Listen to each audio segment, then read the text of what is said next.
We have some big news coming in. Delhi versus Punjab there over the fight on new farm laws. Delhi Chief Minister Arvind Kejriwal has hit back at his Punjab counterpart Captain Amrinder Singh. This comes after Delhi government notified one of those 3 farm laws passed by the government. Kejriwal defends his government's move, saying it was the centre that passed the law and not the state. Let's take a listen. Kejriwal reacting to that on allegations that he himself implemented the law and now when he sees an opportunity is using protests for political mileage. कल पंजाब के मुख्यमंत्री ने मुझ पे आरोप लगाए कि दिल्ली में मैंने ये काले कानून पास कर दिए। इतने नाजुक मौके पे भी इस तरह की गिरी हुई राजनीति कैप्टन साहब कैसे कर सकते हैं?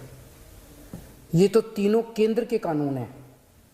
जिस दिन राष्ट्रपति के इन तीनों कानूनों पे दस्तखत हुए थे उसी दिन ये तीनों कानून पूरे देश में लागू हो गए।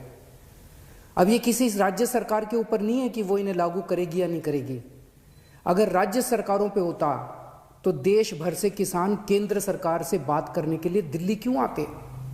वो अपने अपने राज्य के मुख्यमंत्रियों से मांग करते।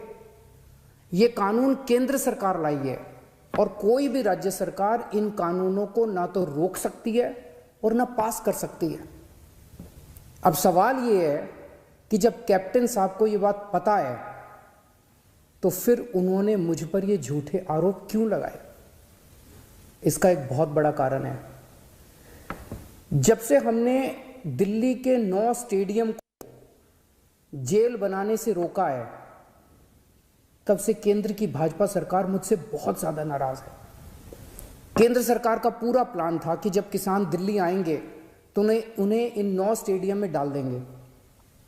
हमने स्टेडियम को जेल बनाने की इजाजत नहीं दी तो वो लोग अब मुझसे बहुत नाराज हैं।